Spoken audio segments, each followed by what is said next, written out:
ఇటీవల కాలంలో పవన్ కళ్యాణ్ చేసినటువంటి వ్యాఖ్యలు ఏదో రెండు తెలుగు రాష్ట్రాల్లో దుమారం లేపినాయి. మరోవైపు కూడా అనిరుద్ధ్ రెడ్డి జడ్చర్ల ఎమ్మెల్యే వార్నింగ్ ఇచ్చారు పవన్ కళ్యాణ్కి. తెలంగాణ ప్రజలకి క్షమాపణ చెప్పకపోతే సినిమాలను ఆడినామని చెప్పారు. ప్రస్తుతం మనతో మాట్లాడడానికి అనిరుద్ధ్ రెడ్డి గారు ఉన్నారు. వారితో మాట్లాడే సార్, ఎట్లా చూస్తారు పవన్ కళ్యాణ్ వ్యాఖ్యలు? నిజంగానే తెలంగాణ దృష్టి వాళ్ళకి కోనసీమ తగిలిందంటే ఏం చెప్తారు? ఇప్పుడు ఎవరైనా ఉండని, మాకు తెలంగాణ సెంటిమెంట్ ఇంపార్టెంట్. మా తెలంగాణ సెంటిమెంట్ పైన మేము ఏది చూసినా కానీ, అంటే అటు కోనసీమను చూసి మా కళ్ళ దృష్టితోని చెట్లు చచ్చిపోయినా ఉన్నాం. ఎంతవరకు కరెక్ట్ మీరు చెప్పండి. పవన్ కళ్యాణ్ గారు పెద్ద స్టార్, పవర్ స్టార్. నేను దానికి ఏమంటాను, మంచి యాక్టింగ్ చేస్తారు, మూవీస్ ఉంటాయి, నేను కూడా చూస్తాను, దాని గురించి నేను ఏం మాట్లాడదాను. కానీ మా సెంటిమెంట్ మీద నువ్వు మాట్లాడి నువ్వు క్షమాపణ అయితే చెప్పాలి కదా. నువ్వు ఖచ్చితంగా క్షమాపణ చెప్పాలి. జడ్చర్లలో మాత్రము ఆయన క్షమాపణ చెప్పకుంటే ఆయన మూవీ మాత్రం ఇక్కడ ఆడదు. నేను మాత్రం ఆడనివ్వను. ఇక్కడ మీకు క్లారిటీతో చెప్తున్నాను. ఎందుకంత ఈగో? తెలంగాణలో క్షమాపణ చెప్తే ఏమైనా అవుతుందా? నువ్వు మా సెంటిమెంట్ దెబ్బతీసినావు, మా క్షమాపణ చెప్పేదానికి కూడా ఈగోనా నీకు? కాబట్టి ఒప్పుకునే ప్రసక్తే లేదని చెప్పి తెలియజేస్తున్నారు. అంటే ఇప్పటి వరకు కూడా క్షమాపణ చెప్పలేదు, అటు ఎప్పుడు ఎవరు మాట్లాడలేదు. దీన్ని ఎట్లా చూస్తారు? ఇంకా ఆయన మా పైన చిన్న చూపు చూస్తున్నాడు. వీళ్ళు ఏం చేస్తారు అన్నట్టు. ఎందుకంటే వాళ్ళకి ఇష్టం వచ్చినట్టు రేట్లు పెంచుకుంటారు ఇక్కడ.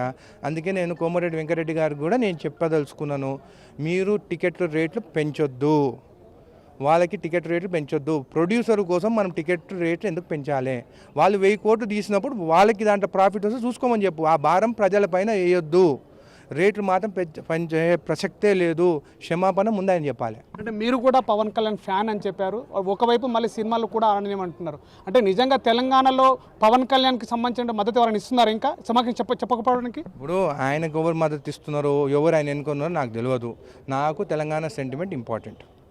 ఈ రోజు వరకు అయితే బీజేపీ వాళ్ళు అయితే అసలు మాట్లాడడానికి కూడా లేరు. అన్నీ మాట్లాడతారు కానీ దీని గురించి మాత్రం మాట్లాడతారు. అంత భయపడుతున్నారు చూడు వాళ్ళని. మన తెలంగాణ సెంటిమెంట్ పైన మాట్లాడుతుంటే కూడా బీజేపీ వారు ఒక్కరు కూడా బయటకు వచ్చి కూడా మాట్లాడతలేరు. బీజేపీ సపోర్ట్ ఉందనుకొని చేసుకుంటున్నామో, ఏ సపోర్ట్ ఉన్నా కానీ నాకు సంబంధం లేదు. తెలంగాణ సెంటిమెంట్ అనేది అబౌవ్ ద పార్టీలన్నీ పక్కకు పెట్టాలి. మన తెలంగాణ ఇంపార్టెంట్. అంటే మరొక వైపు రేవంత్ రెడ్డి గారు ఉడక సంచలన వ్యాఖ్యలు చేశారు. ఒకవైపు ఈరోజు బీజేపీ వాళ్ళు ధర్నా చేస్తున్నారు. అసలు అవమానకరంగా మాట్లాడాడని చెప్పి దేవతల గురించి ఏం చెప్తారు? రేవంత్ రెడ్డి గారు దేవతల గురించి అవమానంగా ఎప్పుడు మాట్లాడాడు. ఆయన దేవుని భక్తుడే. ఆయన ఇది అన్నీ తప్పుడు, వాళ్ళు కావాలని ఇది ఒక సెంటిమెంట్ కావాలని ఏదో ఒకటి తీసి అన్ని డైవర్షన్ పాలిటిక్స్ చేసేదే బీజేపీ వాళ్ళు.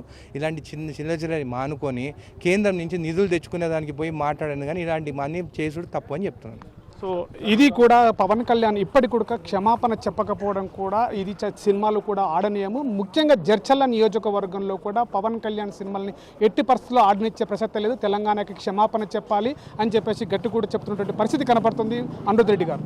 కెమెరా పర్సన్ నర్సింగ్తో Shivaji, RTV, Mahabubnagar. Local to global news at your fingertips. మీ చేతిలో ఒక ఆయుధం. డౌన్లోడ్ రా TV app. Media legend Ravi Prakash is back.